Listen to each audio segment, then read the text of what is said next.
So in this tutorial, I'm going to show you how to recreate this vintage look in Adobe Photoshop. It's a really nice process, especially when you're doing portraits, just to give it a little bit of a glow and a little bit of a rough edge to your picture. So I'm going to start from the beginning and walk you through the process. So the first thing you want to do is come to your layers panel and you want to press Ctrl or Command J just to duplicate the layer. Then we want to come down to the bottom here and we want to select a gradient map, and you want to select the first one. So in the basics, here's the foreground to background color, and then select OK. And what we can do is within here is just change these areas here, these sliders here. We want to make adjustments so that only the highlights are visible. So come to the blacks here and just push them in.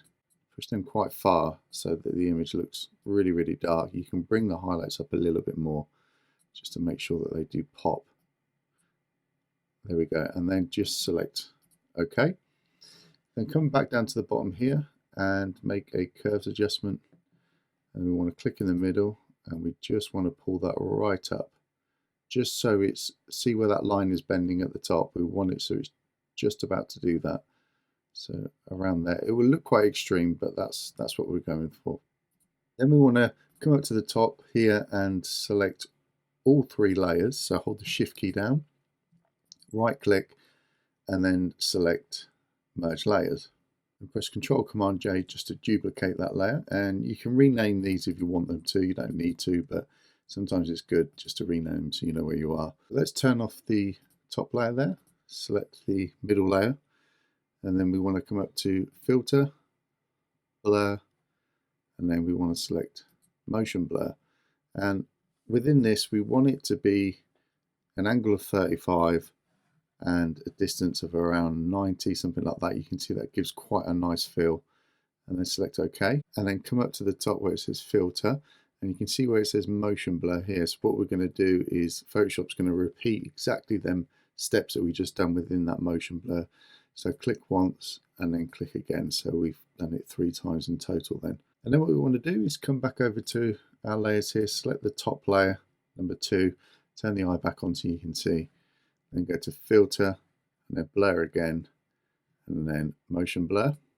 And this time we just want to put a -35 into there, so just press minus on your key, and it will just create that for us. So it's the opposite direction, press OK, and again, let's go to Filter, Motion Blur, and do that twice, so we've got 3 altogether.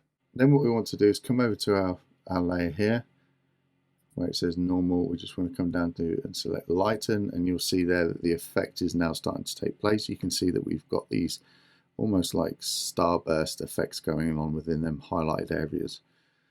So now we want to hold the Shift key down and select the other layer there, and we want to merge the 2 layers together. So you can right click and select merge layers, or you can press Ctrl Command E and that will do the same thing. And then we want to come up to the blend mode and change that to screen.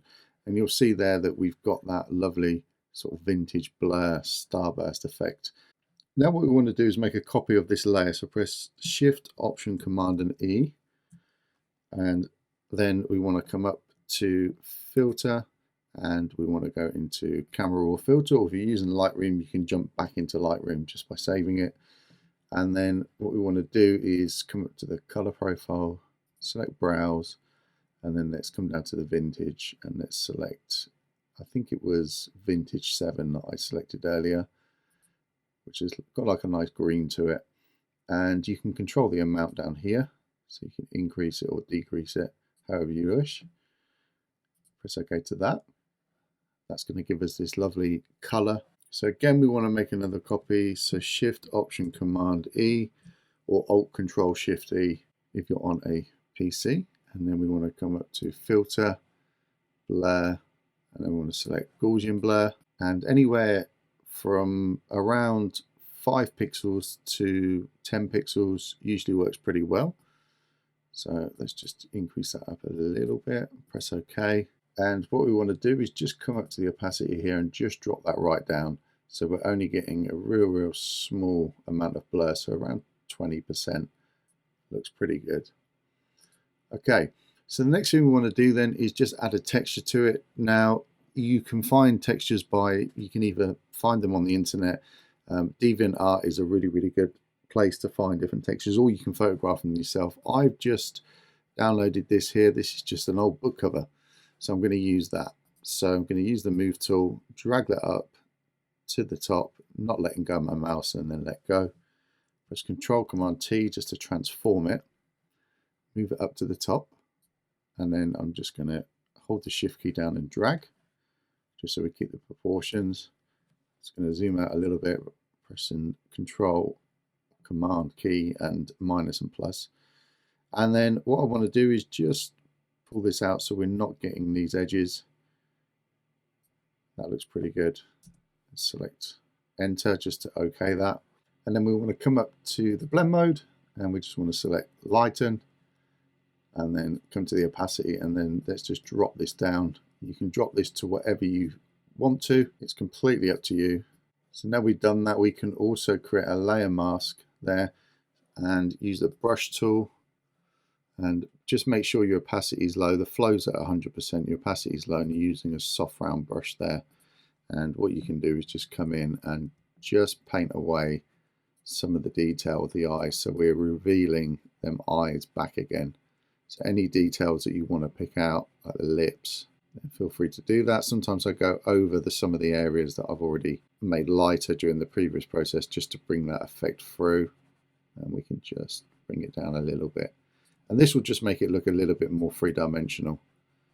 It is a shallow depth of field picture, so that's going to give us a nice effect, but we can certainly help it along by doing this. There we go. So if we look at that, let's come to the history here and just click on the little camera. It's going to give us our snapshot. So that was the before, and that's the after there. So again, you can get real different variations with this depending on what you're doing, depending on what you want. You can bring the effects down, you can bring the effects up. It's entirely up to you. It's your picture. So I hope you've enjoyed that. Take care, and I'll see you on the next video. Bye bye.